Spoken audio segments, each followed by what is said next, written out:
Welcome to Bhairav institution guys. आज हम पढ़ेंगे hearts and hands by O Henry. At Denver there was an influx of passengers into the coaches on the east bound B&M express. Denver एक station का नाम है जहाँ पर B&M express नाम की ट्रेन आके रुकती है और बहुत सारे पैसेंजर्स लोग ट्रेन के अंदर चढ़ते हैं और ये जो ट्रेन है वो ईस्ट की तरफ जा रही होती है। In one coach there sat a very pretty young woman dressed in elegant taste and surrounded by all the luxurious comforts of an experienced traveler. एक कोच के अंदर एक बहुत खूबसूरत लड़की बैठी रहती है और उसको देख के अट्रैक्टिव फील होता है और वो बहुत स्टाइलिश होती है और उसे देख के ऐसा लगता है कि वो एक एक्सपीरियंस ट्रैवलर है, क्योंकि उसके पास जितनी भी चीज़ें होती है उससे पता चलता है कि वो बहुत ट्रैवलिंग करती है। Among the newcomers were two young men, one of handsome presence with a both frank countenance and manner. बहुत सारे लोग चढ़ते हैं तो उसमें से जो दो लड़के होते हैं उसमें से एक बहुत हैंडसम होता है, वो बहुत कॉन्फिडेंट दिखता है, और जो दूसरा होता है the other a ruffled glum face person heavily build and रफली dressed, the two wear handcuff together. एक तो बहुत हैंडसम रहता है और जो दूसरा होता है वो बहुत कंफ्यूज दिखता है, वो हेवीली बिल्ट है और उसकी जो ड्रेस है वो भी बहुत रफ है और दोनों एक दूसरे से बंधे हुए होते हैं। As they pass down the aisle of the coach the only vacancy offered was a reversed one facing the attractive young women. जैसे वो लोग कोच के अंदर जा रहे होते हैं तो कोच के अंदर जाने से जो पाथवेज होता है, सीट्स के बीच में जो रास्ता होता है, उसमें से सिर्फ एक ही सीट खाली होती है। वो भी जो सीट होती है वो अट्रैक्टिव यंग वुमेन के ठीक ऑपोजिट में होती है। Here the link couple seated themselves, यहाँ पर वो दोनों कपल मतलब जो दोनों यंग मैन है आपस में बैठ जाते हैं। The young women's glance fell upon them with a distant swift disinterest. जब हम लोग ट्रेन में सफ़र ट्रैवल कर रहे होते हैं तो हम लोग एक दूसरे को देखते हैं कि कौन आ रहा है कौन जा रहा है।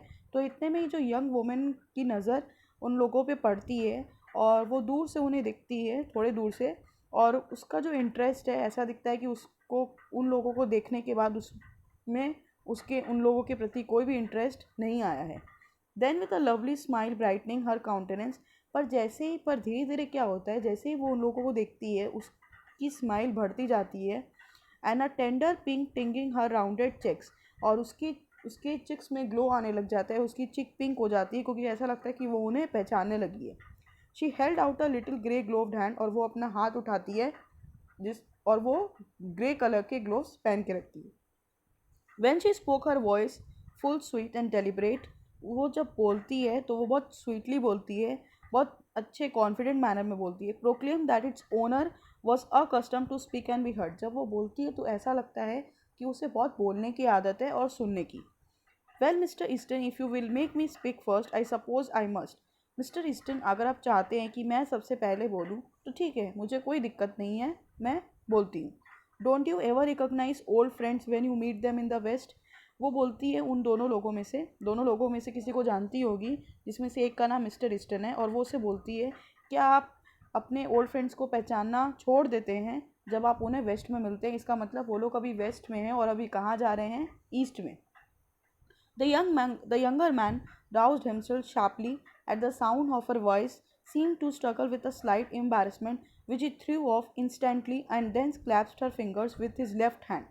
यंगर मैन जो होता है, मतलब जिसको मिस्टर ईस्टन, वो मतलब बोलने ही क्योंकि जैसे वो आवाज़ सुनता है उस यंग वुमेन का तो वो बोलना स्टार्ट करता है, पर उसको थोड़ी हिचकिचाहट होती है और वो अपनी हिचकिचाहट को दूर करता है और अपने हाथों से, अपने लेफ्ट हैंड से यंग वुमेन के फिंगर्स को क्लैप्स करता है। It's Miss Fairchild, he said with a smile. Oh आप मिस फेयर चाइल्ड, वो स्माइल देके बोलता है। I will ask you to excuse the other hand, it's otherwise engaged just at present. मैं आपसे माफ़ी मांगना चाहता हूँ, मतलब बोलना चाहता हूँ कि क्योंकि मेरा दूसरा हाथ बिज़ी है, क्योंकि उसका हाथ जो होता है वो हैंडकफ रहता है और हम लोग हमेशा अपने राइट हैंड से ही हैंड्स को शेक करते हैं, तो इसीलिए वो अपने लेफ़्ट हैंड को बढ़ाता है और बोलता है कि क्योंकि मेरा राइट हैंड ऑलरेडी इंगेज्ड है, हैंडकफ्ड है, तो मैं सिर्फ आपसे लेफ़्ट हैंड से ही अपना हाथ आपसे मिला रहा हूँ। क्योंकि ऊपर में लिखा हुआ था he clasped her finger with his left hand. Now he slightly raised his right hand, bound at the wrist by the shining bracelet, to the left one of his companion. वो धीरे से अपना राइट हैंड मतलब धीरे धीरे करके उठाता है और दिखाता है कि देखो मेरा जो राइट हैंड है का जो रिस्ट है वो ऑलरेडी बंधा हुआ है एक ब्रेसलेट। यहाँ ब्रेसलेट का मतलब होता है कि मतलब जो हथकड़ी होती है उससे बंधा हुआ है, और वो किससे बना हुआ है, उसका जो कंपेनियन दूसरा मैन था उसके लेफ्ट हैंड से। मतलब मिस्टर ईस्टन का राइट हैंड और वो दूसरे उसका कंपेनियन का लेफ्ट हैंड, दोनों हैंडकफ्ड है। The glad the glad look in the girl's eyes slowly changed to a bewildered horror. जैसे वो जो यंग वोमेन देखती है कि उन दोनों का हाथ बंधा हुआ है और जिसे वो पहचानती है, अगर हम किसी को पहचानते हैं और उसका हाथ किसी के हाथ से बंधा हुआ रहता है वो भी हथकड़ी से, तो किसी के भी होश उड़ जाएंगे। उसी तरीक़ा से यहाँ जो गर्ल है उसके भी होश उड़ जाते हैं और उसके चेहरे पे एक हॉरर जैसा फेस क्रिएट हो जाता है। The glow faded from her cheeks. उसकी जो खुशी थी, एक जब हम लोग किसी को पहचानते हैं तो हम खुश होते हैं, तो जो चमक उसके चेहरे पे थी वो धीरे धीरे करके हट जाती है। हर lips parted in a wake relaxing distress. उसके चेहरे की जो मतलब जैसे उसने हॉरर देखा, उसने हैंडकफ को मिस्टर ईस्टन को हैंडकफ देखा, तो उसके जो लिप्स थे वो पार्ट हो जाते हैं एक दूसरे से। Easton with a little laugh as if amused was about to speak again when the other forestalled him. Easton बोलने ही जाता है हंसते हुए, थोड़ा वो हंसता है और वो बोलने ही जाता है, इतने में उसका जो दूसरा मैन होता है उसके साथ जिसके साथ वो बंधा हुआ था वो बोलना स्टार्ट करता है। The glum faced man had been watching the girl's countenance with veiled glances from his keen, shrewd eyes. तो जो दूसरा ग्लम फेस मैन था वो गर्ल की सारी बातों को सुन रहा था और देख रहा था चुपके चुपके, मतलब क्लेवर आइज से कहीं ना कहीं। You will excuse me for speaking miss, but I see you are acquainted with the marshal here. आप मुझे एक्सक्यूज़ करना कि मैं आपसे बात कर रहा हूँ, क्योंकि आप मिस्टर ईस्टन से बात कर रही हैं, मार्शल से बात कर रही हैं, और मैं यहाँ पर बोल रहा हूँ। आप तो देखी होंगी कि यहाँ पर मिस्टर जो मार्शल है, मिस्टर ईस्टन है, वो मेरे साथ यहाँ पर हैंडकफ्ड है। If you will ask him to speak a word for me when we get to the pen he will do it. अगर आप उनसे पूछेंगे यंग वुमेन मार्शल से या मिस्टर ईस्टन से, वो आपको सारी बातें बता देंगे कि वो क्यों हैं यहाँ पर, क्यों आए हैं, मेरे साथ हैंडकफ भी क्यों हैं। And it will make things easier for me there, और वो मेरे लिए बहुत ईजी हो जाएगा। He is taking me to Leavenworth prison. वो मुझे लिवनवर्थ में लेके जा रहे हैं प्रिजन करने के लिए। It's 7 years for counterfeiting. जो मेरे लिए जो सज़ा है वो 7 सालों की है। Oh said the girl with a deep breath and returning colour. जैसे ही यंग वुमेन को पता चलता है कि ओ जिसको वो पहचानती है वो मुझे वो गलत नहीं है, वो सही इंसान है, तो उसकी जो सांसें होती है वो एकदम शांति तरीक़ा से वो डीप ब्रेथ लेती है और उसकी जो चेहरे की जो चमक है वो वापस से आ जाती है कि जिसे वो पहचानती है वो गलत नहीं है, वो खुश हो जाती है कहीं ना कहीं। So that is what you are doing out here marshal. फिर वो पूछती, ओ यही है जो आप कर रहे हैं marshal. My dear miss Fairchild said Easton calmly. Mister Easton बोलते हैं, हाँ मिस फेयरचाइल्ड, उसका नाम मिस फेयरचाइल्ड होता है। I had to do some, मतलब वो ऑलरेडी हम लोग पढ़ चुके हैं। I had to do something, मुझे कुछ ना कुछ तो करना ही था। Money has a way of taking wings on to itself. आपको तो पता ही है कि मनी हम लोग से क्या क्या कराते हैं और मनी की वजह से ही हम सब कुछ करते हैं। And you know it takes money to keep step with our crowd in Washington. और आपको पता ही है कि अगर आपको वॉशिंगटन जैसे इतने बड़े शहर में रहना ही है तो आपको उस क्राउड के बराबर होना है, और उस बराबरी के लिए आपको क्या चाहिए, पैसा। तो इसीलिए मैं ये काम कर रहा हूँ। I saw this opening in the west. मैंने ये वेस्ट में देखा। And well a marshalship is not quite as high a position as that of ambassador, but फिर वो मिस्टर ईस्टन बोलते हैं कि मुझे पता है कि जो मार्शलशिप का जो पोजीशन होता है या जो प्रोफेशन है वो एम्बेसडर से कम है, पर फिर भी the ambassador said the girl warmly. फिर जो यंग वोमेन होती है, मिस फेयर चाइल्ड होती है, वो बोलती है कि ambassador does not call any more. आप वापस से मत बोलिए। He did not ever have done so. नहीं नहीं, ऐसा बोलने का ज़रूरत नहीं है। You are to know that, वो तो आपको पता ही होगा। And so now you are one of this dashing western heroes. और अब तो आप वेस्ट के एकदम बहुत डैशिंग हीरो बन चुके हैं, क्योंकि आप राइड भी करते हैं, आप शूट भी करते हैं, और जितनी भी डेंजर चीज़ें होती हैं वो एक मार्शल को करनी पड़ती हैं और वो आप कर रहे हैं। और जो कि that's different from the Washington life, जो कि बहुत अलग है वॉशिंगटन की पीपलों के लाइफ से। You have been missed from the old crowd. आपको मिस किया जा रहा है ओल्ड क्राउड मतलब वॉशिंगटन के लाइफ से, वेस्ट के लाइफ से। The girls eyes fascinated went back, widening a little to rest upon the glittering handcuffs.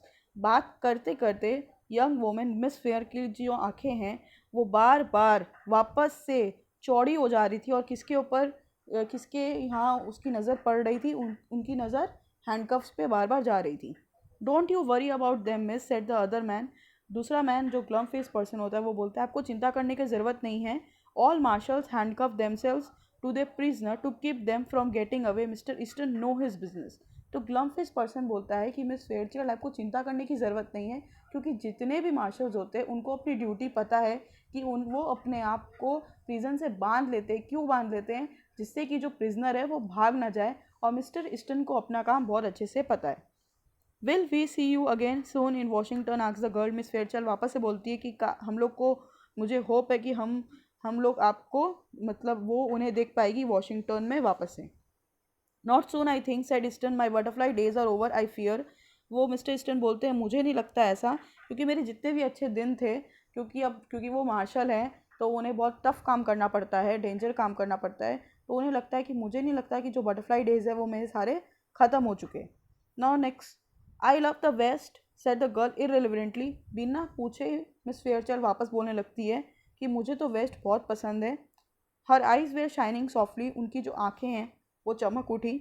She looked away out the car window. वो विंडो से बाहर देख रही होती हैं. She began to speak truly and simply without the gloss of style and manner. क्योंकि उनकी आदत थी, मिस फेयरचाइल्ड की आदत थी कि वो बहुत स्टाइल और एलिगेंट मैनर में बोलती थी, पर अभी वो बिना कुछ स्टाइल दिखाए और एकदम ट्रूली बोल रही हैं. Mama and I spend the summer in Denver. मैं और मेरी मम्मी, हम लोग ने समर पूरा स्पेंड किया था डेनवर में. She went home a week ago because father was slightly ill. पर वो एक हफ्ते पहले ही घर गई हैं. क्यों? क्योंकि उसके जो पापा थे वो बीमार हो गए थे. I could live and be happy in the west. वो बोलती है कि मैं रह सकती हूँ डेनवर में और खुश भी रहूँगी, मतलब वेस्ट में. I think the air here agrees with me. मुझे लगता है कि जो वेस्ट का जो एयर है वो मुझसे सूटअप करता है, मुझे सूटअप करता है. Money is not everything. वो बोलती है मिस फेयरचाइल्ड कि मनी सब कुछ नहीं होता है. But people always misunderstand things and remain stupid. पर लोग कभी कभी चीज़ों को गलत समझ जाते हैं और बेवकूफ़ बने रहते हैं.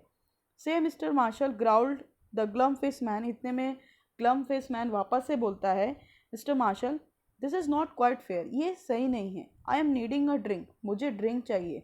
And have not had a smoke all day. मैंने पूरे दिन में से एक बार भी स्मोक नहीं किया है. Have not you talk long enough. क्या आपने बहुत देर तक मिस फेयरचाइल्ड से बातचीत नहीं कर ली है?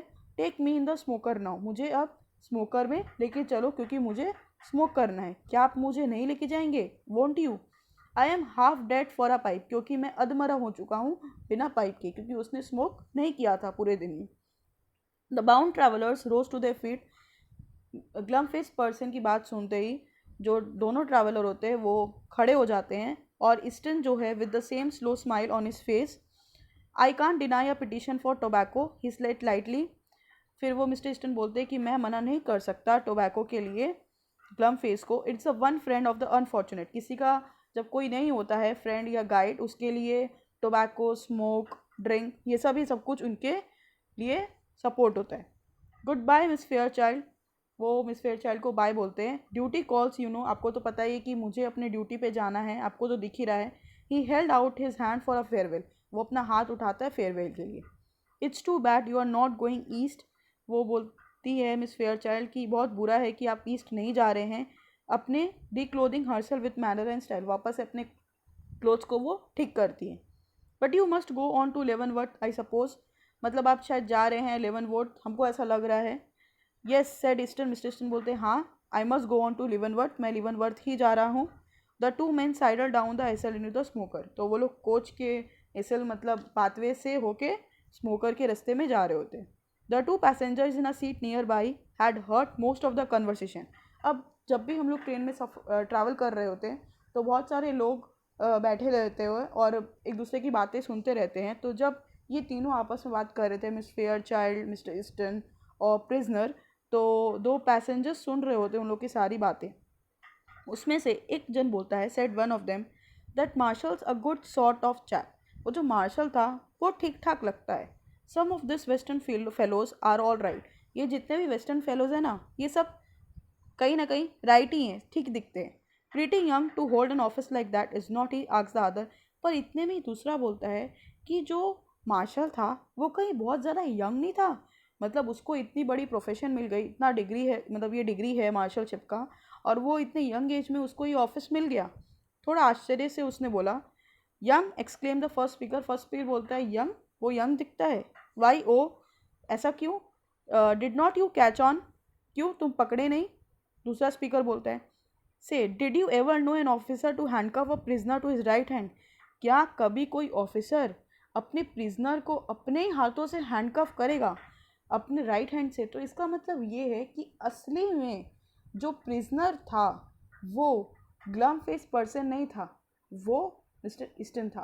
और ग्लम फेस पर्सन ने ऐसा क्यों किया? उसने ऐसा इसलिए किया क्योंकि अगर हम लोग किसी को अपने को पहचानते हैं और उन्हें ऐसी स्थिति में देते हैं कि वो एक प्रिजनर बने रहे, तो उन्हें दुख होता है। तो उसी तरीक़े से अगर मिस फेयरचाइल्ड को ये बात पता चलता कि जिन्हें वो पहचानती है, जिसे वो पहचानती है, मिस्टर ईस्टन को, वो हैंडकफ है, वो प्रिजनर है, तो उसे बुरा लगता, उसकी बेइज्जती हो जाती मिस्टर ईस्टन की। इसीलिए ग्लम फेस पर्सन ने अब सारी गलती अपने ऊपर ले ली और अपने आप को एक प्रिजनर बना दिया।